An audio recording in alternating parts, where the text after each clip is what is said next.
Hello students, कैसे हो आप? आई होप आप लोग बहुत अच्छे से होंगे। बहुत सारे बच्चे ऐसे मैंने देखे हुए हैं जिनका 11th बेकार हो जाता है और 11th बेकार होने की वजह से कुछ बच्चे तो फेल हो जाते हैं और कुछ बच्चे खुद से 11th दोबारा कर लेते हैं। तो उस सिचुएशन में बच्चों का जो 11th क्लास है वो 2 बार हो जाता है। अब उन बच्चों का जब 11th 2 बार हो गया है तो उन्हें क्या कोई प्रॉब्लम आएगी जेई मेन और जेई एडवांस्ड के साथ? क्वेश्चन ये आता है। बहुत सारे बच्चे हैं इस चीज को लेकर बहुत ज्यादा कंफ्यूज्ड हैं। अगर उन्हें 11 2 बार कर लिया तो जेई मेन और जेई एडवांस कोई प्रॉब्लम आएगी? उनको कितने अटेम्प्ट मिलेंगे? क्या उनका अटेम्प्ट कम होगा?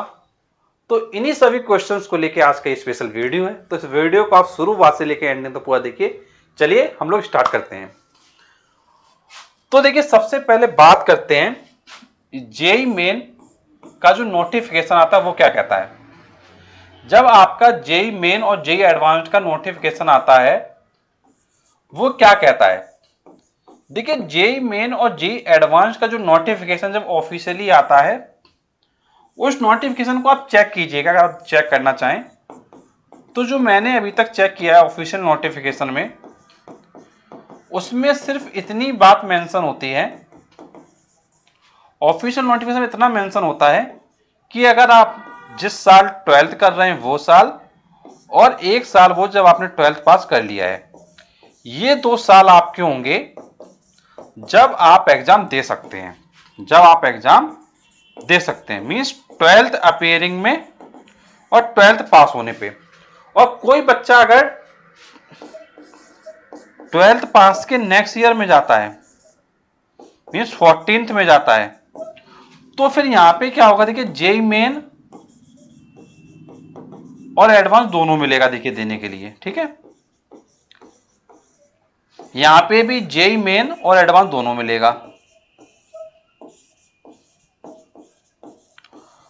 और यहां पर सिर्फ जेई मेन मिलेगा, यहां पे एडवांस्ड नहीं मिलेगा। 14th वाले में सिर्फ जेई मेन मिलेगा, एडवांस देने का मौका नहीं मिलेगा। तो ये क्या कहता है? ये कहता है ऑफिशियल नोटिफिकेशन। ऑफिशियल नोटिफिकेशन में सिर्फ इतनी बात मेंशन होती है, इसके अलावा कुछ भी 11th के बारे में मेंशन नहीं है। अब आप तो कंफ्यूजन में पड़ गए, सर जब 11th के बारे में मेंशन है तो क्या हम समझे?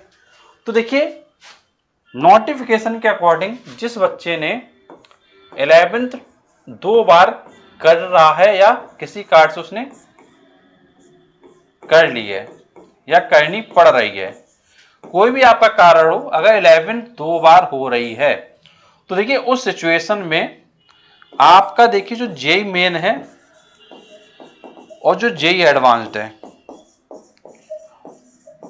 वो कंसीडर होगा अकॉर्डिंग टू 12th। कैसे कंसीडर होगा? According to 12th। And according to 12th consider होगा तो फिर आपके अटेम्प्ट पर जो असर पड़ने वाला है वो कुछ भी नहीं पड़ने वाला है। मींस जैसे आपके अटेम्प्ट थे वो उतने ही अटेम्प्ट आपको क्या मिल रहे होंगे, कोई भी प्रॉब्लम आपके साथ नहीं होगी।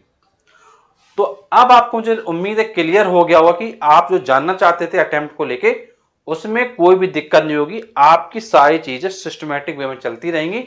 तो अब आपको चिंता नहीं करना है, सिर्फ एक ही काम करना है, सेल्फ स्टडी। एंड कोई भी डाउट है या स्टडी में कोई भी प्रॉब्लम फेस कर रहे हैं, कोई टॉपिक क्लियर नहीं हो रहा है, तो वो मुझे आप बताइए, मैं आपको तरीका बताऊंगा कैसे आपको करना है, कैसे अपने मार्क्स को इंप्रूव करना है, वो सारी चीजें मैं आपको बताऊंगा। मुझे उम्मीद है आपके वीडियो काफी हेल्पफुल रहा होगा। एंड जो भी बच्चे कानपुर में आईआईटी कोचिंग करना चाहते हैं वो सभी बच्चे आरएस इंस्टीट्यूट कानपुर ज्वाइन कर सकते हैं, बिकॉज यहाँ पर आईआईटी तैयारी काफी अच्छे से कराई जाती है। तो चलिए बच्चों, आज का सेशन हम लोग यहीं पे एंड करेंगे। मिलेंगे आपसे नेक्स्ट सेशन में, तब तक थैंक यू सो मच।